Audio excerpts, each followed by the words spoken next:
The acid rain fell harder now. It hissed and sizzled as it hit the trees above them. Some drops made it through the leaves and landed on Teiho's arms and neck. Each one burned like a hot needle. He gritted his teeth and kept moving. The woman on his back was silent. She had told him her name was Lian, nothing more. She held onto his shoulders with thin fingers, her body tense against his. "You are being damaged," she said after a while. Her voice came from the translator on her collar. "The rain is burning you." "I know. You should find cover for yourself. Put me down under a tree and save yourself." "No." She made a sound of frustration. "Why? This makes no sense. You are hurting yourself for a stranger. There is no logic in this." Teiho ducked under a low branch. His legs were starting to ache. His shoulders were raw where her armor pressed into him. But the cave was still many kilometers away, and stopping was not an option. "Do you have family?" he asked. "Someone waiting for you?" Lian was quiet for a moment. "I have a younger sister. Her name is Yuna. She is only 12 cycles old." "Then she needs you to survive. That is reason enough." "But not reason enough for you. You do not know my sister. You do not know me. You gain nothing from this." Teiho smiled, though she could not see it.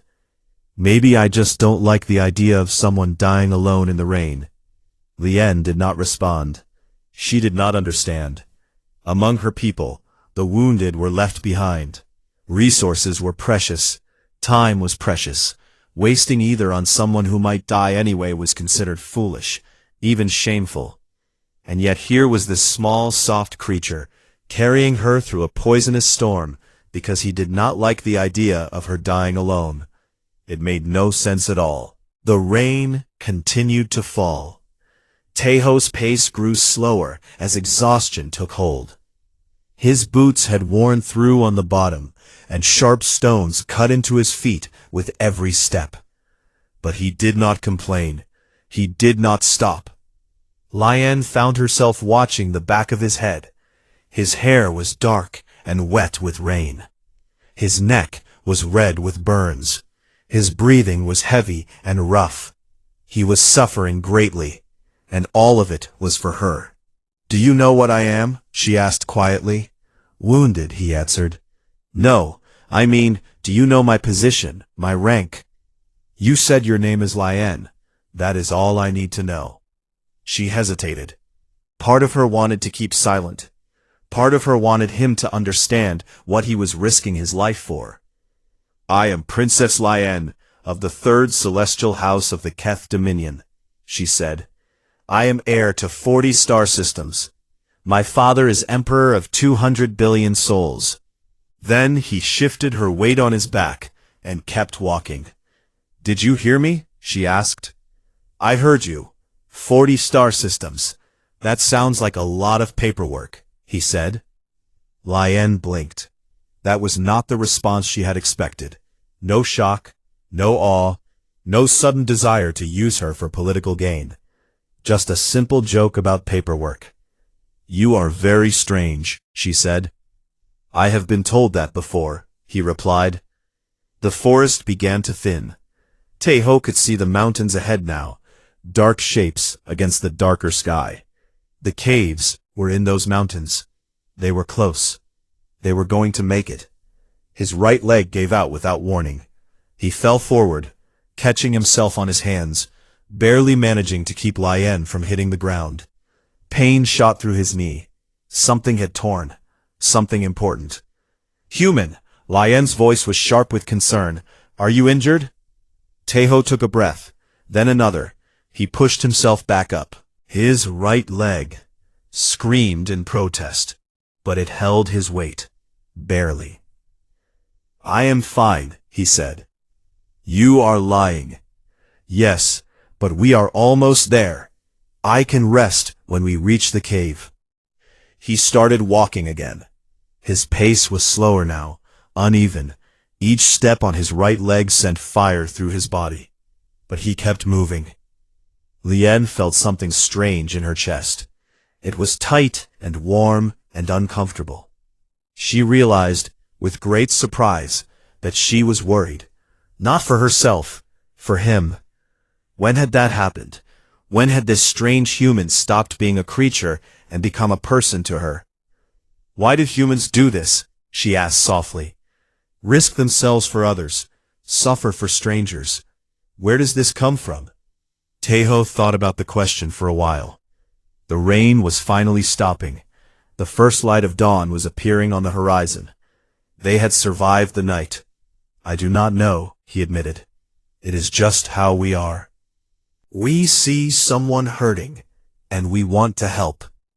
We see someone alone, and we want to be with them. It is not logical. It is just human. It is inefficient. Very inefficient. We waste a lot of time and energy on each other.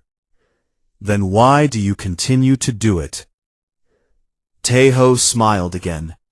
The cave entrance was visible now, a dark mouth in the mountainside. They had made it. Because life without it feels empty, he said. We would rather die trying to save each other than live alone. That is our way. Lien was silent as he carried her the last few hundred meters. She thought about his words. She thought about her own life, surrounded by servants and guards and advisors, none of whom would have carried her through acid rain, none of whom would have risked their life for hers. She had always been powerful. She had never been valued. Not like this. They reached the cave just as the sun rose. Taeho collapsed at the entrance, finally letting her slide off his back. He lay on the cold stone, breathing hard, his body broken in a dozen small ways. But he was smiling. Welcome to my home, he said weakly. It is not much, but the roof does not leak. Lien looked at him lying there, this impossible human who had carried a princess through hell, because he did not know how to do anything else. And for the first time in many years, she felt something she had almost forgotten. Taeho slept for a long time. Lien watched him from where she sat against the cave wall, her broken legs stretched out before her. His breathing was shallow and uneven. Sometimes he mumbled words in his sleep. Names, she thought. People he knew. People he missed. She studied his face in the dim light. He looked young when he slept. The hard determination that had carried him through the night was gone, replaced by something softer, something vulnerable. There were scars on his arms, old ones, faded white against his brown skin. She wondered about them. What had this human survived before she met him? After many hours, he finally woke. He sat up slowly, groaning at the pain in his body. His back was covered in wounds from her armor. His feet were a mess of blisters and cuts. His right knee was swollen and purple. You need to rest more, Lien said. Taeho shook his head. He reached for his pack and pulled out a small container. Inside were dried herbs and a bottle of clean water. Your wound needs cleaning first, he said. Infection on this planet is very dangerous. I have seen small cuts kill animals in just a few days. I am ordering you to rest. He looked at her with tired eyes. With respect, princess, I am not one of your subjects. You cannot order me to do anything. No one had ever spoken to her that way. Servants bowed, soldiers saluted, even other nobles treated her with careful respect. But this human just looked at her like she was any other person. She did not know why, but she liked it. Taeho moved to her side and began cleaning the wound on her head.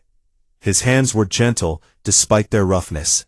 He worked carefully, washing away the dried blood, checking for damage beneath. You have done this before, she observed, treating wounds. I grew up in a small village, he said. We did not have doctors nearby. Everyone learned basic medicine. My grandmother taught me. Your grandmother? She raised me. My parents died when I was young. Lien felt that strange tightness in her chest again. I am sorry. Taeho shrugged. It was a long time ago. Grandmother was good to me. She taught me to be strong. She taught me to help others. She said that the measure of a person is not what they have, but what they give. A strange philosophy. Perhaps, but it kept my village alive through hard times. We had very little, but we shared everything. No one went hungry alone. He finished cleaning her head wound and moved to her leg. The splint he had made was holding well, but the area around the break was swollen and dark. He frowned as he examined it. This will take time to heal, he said. Weeks at least. You will need to stay off it as much as possible. Weeks? I cannot stay here for weeks. My people will be looking for me. Then they will find you here. You cannot walk. You cannot run. All you can do is rest and heal. Lien wanted to argue, but she knew he was right. She was trapped in this cave, dependent on this human for everything. The thought should have made her angry. Instead, she felt strangely calm. Over the next few days, they fell into a routine. Taeho would leave each morning to hunt and gather food. He always came back before the afternoon rains, his arms full of plants, and sometimes a small animal. He would cook for both of them, sharing everything equally. Lien had never eaten such simple food. In the palace, every meal was a grand affair, with dozens of dishes prepared by the finest chefs. Here, she ate roasted roots and bitter greens and meat cooked over an open fire. It was the best food she had ever tasted. They talked during the long evenings. Taeho told her about Earth, about blue oceans and green forests, and cities filled with millions of people. He told her about his work as a survey specialist, traveling to new worlds to study their resources. He told her about the accident that stranded him here, and the 3 months he had spent alone. Were you not afraid? She asked. Being alone for so long? Every day, he admitted. But fear does not change anything. You can be afraid and still do what needs to be done. That is what courage really is. Lien thought about that. In her world, courage meant leading armies into battle. It meant making hard political decisions. It meant never showing weakness. But Taeho's courage was different. It was quieter. It was getting up each day and choosing to survive. It was carrying a stranger through acid rain. It was sharing food with someone who might never be able to repay you. Your species, she said one evening. You are new to the stars. Only 50 years, you said. Yes, still exploring. The Dominion has existed for 12,000 years. We have conquered 600 species. We have spread across half the galaxy. Taeho added wood to the fire. That is impressive. We are efficient. We do not waste resources. We do not let emotions cloud our judgment. Everything we do is calculated for maximum benefit. It sounds lonely. The words hit her like a blow. She opened her mouth to argue, to defend her civilization, to explain all the reasons why the Dominion's way was superior. But she could not speak, because he was right. It was lonely. It had always been lonely. She had just never let herself feel it before. What do humans optimize for? She asked quietly. Taeho was silent for a moment. The fire crackled between them. Outside, the acid rain began to fall, hissing against the rocks. Each other, I guess, he said. We build families, communities. We create art and music and stories. We fall in love and have children and grow old together. We are not very good at efficiency, but we are good at caring. Lien looked at him across the fire. This small, strange human who had saved her life, who shared his food, who talked to her like she was a person, not a princess. I think, she said slowly, that efficiency may not be as important as I believed. Taeho smiled. It was a warm smile, full of kindness and understanding. That is a good start, he said. That night, for the first time since the crash, Lien did not dream of duty and power and the weight of 40 star systems. She dreamed of a small village where everyone shared everything, and no one went hungry alone. On the seventh day, Lien heard something that made her blood go cold. It was a distant sound, a high whine that echoed off the mountains. She knew that sound. She had heard it 1,000 times in her life. Keth hunting drones. She grabbed Teho's arm as he prepared to leave for his morning hunt. Her grip was tight with fear. "You cannot go out there," she said urgently. "They are here. My people are here." Teho listened. He could hear the whine now too, growing louder. "That is good, is it not? You said they would send rescue." Lien shook her head. "You do not understand. Listen to me carefully. Those are not rescue ships. Those are hunting drones. They are used for one purpose only: to find and eliminate problems." "What problems?" She looked into his eyes. You are the problem. A human touched me. A human carried me on his back. A human has been living with me for 7 days. In the eyes of my father, this is a disgrace that cannot be allowed to exist." Teho was silent.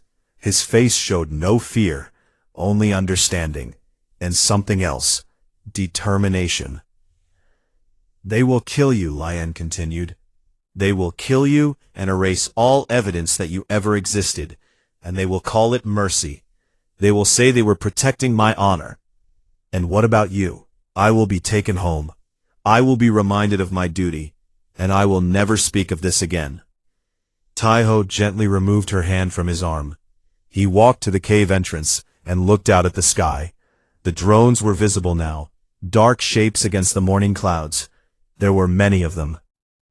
"Then we have a problem," he said calmly, "because I do not plan on dying today. You cannot fight them. They are Keth's soldiers. They are the best warriors in the Dominion. They have weapons you cannot imagine. You are one human, with no armor and no weapons." Teho turned back to her. He was smiling. It was not a happy smile. It was the smile of a man who had made peace with what was coming. "I have been one human my whole life," he said. "I am used to bad odds." The next few hours were a blur of activity. Teho moved through the caves like a man possessed. He set traps using rocks and vines. He created false paths and dead ends. He gathered sharp stones and heavy branches. He did everything with calm efficiency, like he had been preparing for this moment his entire life. Lien watched from her place against the wall. Her leg was healing, but she still could not walk properly. She wanted to help. She wanted to fight beside him, but all she could do was watch and wait. "You should hide," Teho said as he finished his preparations. "Deep in the caves. If they do not find you with me, they may think you escaped alone." "No. Princess, please, let me do this. Let me protect you." "No." She pulled herself up, using the wall for support. Pain shot through her leg, but she ignored it. "I will not hide while you die for me. I am done hiding. I am done letting others suffer for my comfort." Teho looked at her for a long moment. Then he nodded. "Stay behind me," he said, "and when the time comes, use your voice. You are still a princess. That must mean something." The soldiers came at midday. They moved through the forest like ghosts, their silver armor glinting in the filtered light. Their leader was a tall male with cold eyes and a scar across his face. Lien recognized him. Commander Vel, her father's most trusted executioner. They found the cave entrance quickly. The drones had tracked her signal. There was nowhere left to run. Vel entered the cave first. His soldiers followed in perfect formation. They stopped when they saw Teho standing in their path, a sharpened branch in his hands. "Move aside, creature," Vel said. His translator made his voice flat and emotionless. "We are here for the princess. She is not going anywhere with you." Vel tilted his head. There was curiosity in his eyes, but no concern. "You would fight us? One soft human against 12 Keth warriors? If I have to." Vel made a gesture. Two soldiers stepped forward. They were fast, faster than any human could match. Their blades cut through the air like lightning. But Tahoe was not there. He had moved, ducking under the first blade, rolling past the second. His branch struck the back of a soldier's knee. The soldier fell. Tahoe grabbed his blade and kept moving. What happened next was not a battle. It was a lesson. The Keth were stronger than Tahoe. They were faster. They were better trained and better equipped. By all logic, he should have died in seconds. But Tahoe did not fight with logic. He fought with something the Keth had never encountered. Pure, stubborn refusal to surrender. He used the cave walls. He used the traps he had set. He used every trick and technique he had learned in a lifetime of surviving. When they cut him, he kept fighting. When they broke his arm, he kept fighting. When they knocked him down, he got back up and kept fighting. The Keth did not know what to do with someone who would not stop. After what felt like hours, Vel himself stepped forward. He caught Tahoe by the throat and slammed him against the cave wall. Tahoe's weapons clattered to the ground. He was bleeding from a dozen wounds. His broken arm hung useless at his side, but he was smiling. "Remarkable," Vel said quietly, "for vermin." He raised his blade. "Stop." The word echoed through the cave like thunder. Vel froze. Princess Lien stood in the center of the chamber. She was standing on her broken leg, silver blood running down her skin. Her eyes blazed with a fire that Vel had never seen before. "I am Princess Lien of the Third Celestial House," she said. "This human is under my protection. If you harm him, I will personally ensure that your bloodline is erased from Dominion records. Your name will be forgotten. Your family will be scattered. Your descendants will be servants for 1,000 generations." Vel's blade did not move. "Your Highness, the Emperor's orders." "I outrank the Emperor's orders. I am invoking the law of royal witness. This human saved my life. He is mine to protect. Do you challenge my right?" A long silence filled the cave. The other soldiers looked at each other uncertainly. The law of royal witness was ancient and absolute. Not even the Emperor could override it.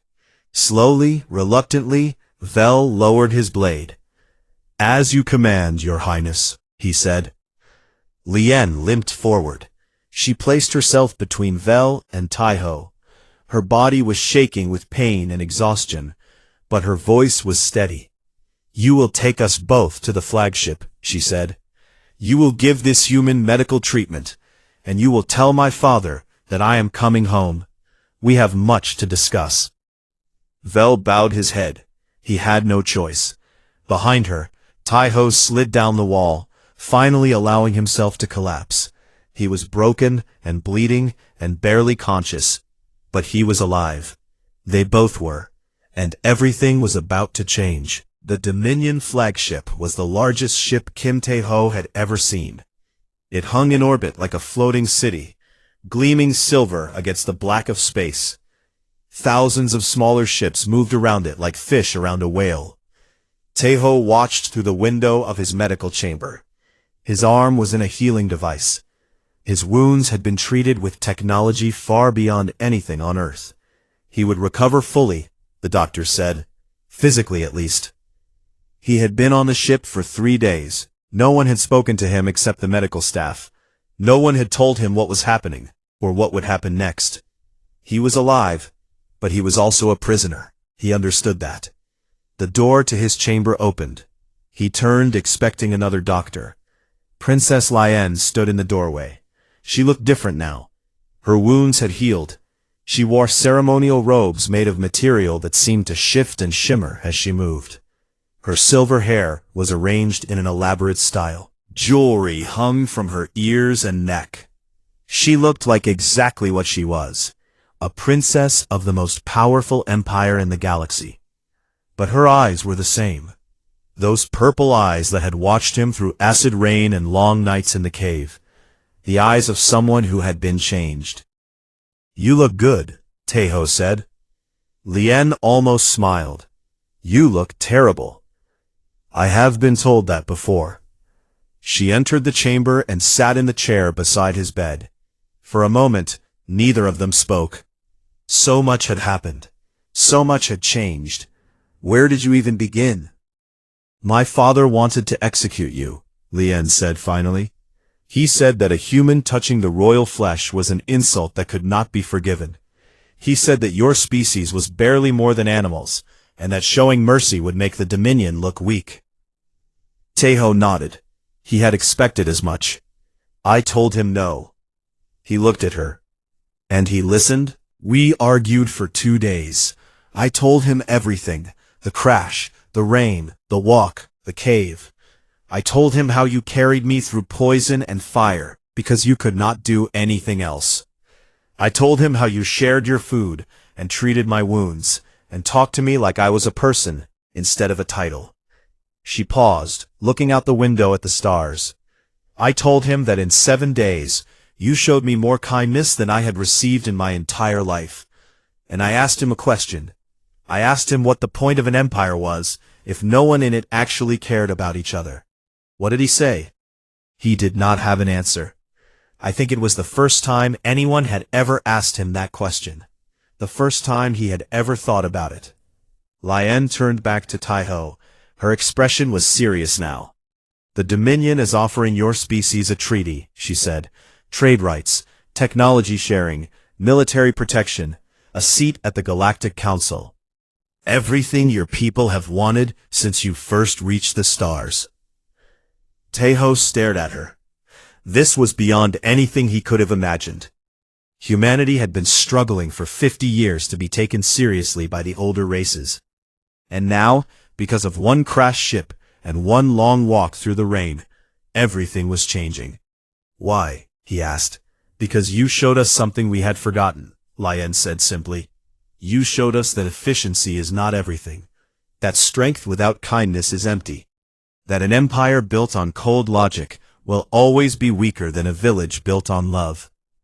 She reached out and took his hand. Her skin was cool and smooth against his. My people have conquered 600 species, she said, but we never understood any of them. We never tried to.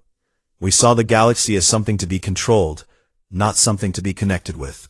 And we have been alone for 12,000 years because of it. And now? Now we want to try something different. My father has agreed to let me lead the new diplomatic effort. I will be working directly with your species, learning from you, teaching you about us, building something that has never existed before. Taeho squeezed her hand. That sounds like a lot of work. It will be. But I have learned something about work from a strange human who would not stop walking even when his legs gave out. She stood up and walked to the door. Then she paused and looked back at him. Will you help me, Kim Taeho?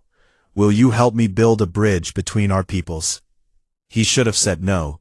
He was just a survey specialist. He was nobody important. He had no training in diplomacy or politics or interstellar relations. There were thousands of people more qualified than him. But those people had not carried a princess through acid rain. They had not sat with her in a dark cave and talked about villages where no one went hungry alone. They had not seen the moment when her eyes changed from proud and cold to warm and wondering. Yes, he said, I will help. 3 years passed. The Human-Keth Compact changed everything. Other species, long conquered and silent, began to speak up. They asked questions that had never been asked before. Why do we follow these rules? What if we did things differently? What if we treated each other with kindness instead of cold efficiency? The galaxy began to wake up, slowly, carefully, but it was waking up. Kim Taeho returned to Earth eventually. He worked a quiet job in a small town. He told no one about his adventures among the stars. When people asked about the scars on his arms, he just smiled and changed the subject. But sometimes, a silver-skinned woman would appear at his door. She would be dressed in simple clothes, not ceremony robes. She would look tired from the long journey between stars. Would you like to take a walk? she would ask, and he would always say yes. They would walk through the forests near his home, talking about everything and nothing. She would tell him about the changes happening across the galaxy. He would tell her about the small moments of his daily life. They would argue about philosophy and laugh about memories, and sometimes just walk in comfortable silence. One evening, as the sun set over the trees, Liane stopped and looked at him. "Do you remember what you said to me that first night?" she asked, "when I asked why you were carrying me?" Taeho thought for a moment. "I said you were something to someone. That was enough." Liane nodded. Her purple eyes were soft in the fading light. "For seeing me as a person when even I had forgotten how to see myself that way. You do not need to thank me. I know, but I want to." She took his hand in hers. They stood there together, watching the stars come out one by one. "The galaxy is changing because of you," she said quietly. "Because one human would not leave a stranger behind." Taeho shrugged. It was the same shrug he had given her years ago in a cave on a distant world. "I was just walking," he said. Liane laughed. It was a warm sound full of joy and love and wonder at all the strange paths that had led them here. "I suppose you were." And hand in hand, they walked together into the gathering night. Two souls from different worlds who had found something rare and precious in each other. Something worth walking through acid rain for. Something worth changing a galaxy for. Something that humans had known about all along, even when no one else understood. The simple, stubborn, beautiful power of caring about each other. Kim Taeho was cooking a small bird over his campfire when the sky turned orange. He looked up and saw a ship falling through the clouds. It was big, much bigger than his own broken shuttle. Fire wrapped around it like angry fingers. The sound came a moment later, a terrible screaming noise that made the forest birds fly away in panic. The ship hit the ground somewhere to the south. The explosion shook the trees. Taeho stood there for a long moment, watching the black smoke rise into the evening sky. He had been alone on this planet for 3 months. His survey ship had broken down, and no rescue was coming. He had learned to survive here. He knew which plants were safe to eat. He knew which animals to avoid. He knew that the rain on this world was poison, and that he had to find shelter every night before it came. He also knew that walking toward a crash site was stupid. There could be fire. There could be dangerous materials. There could be hostile aliens who would kill him on sight. Taeho grabbed his pack and started walking toward the smoke anyway. It took him 2 hours to reach the crash site. The ship had broken into many pieces as it fell. Wreckage was spread across the forest floor for a very long distance. Small fires burned here and there. The smell of burning metal filled the air.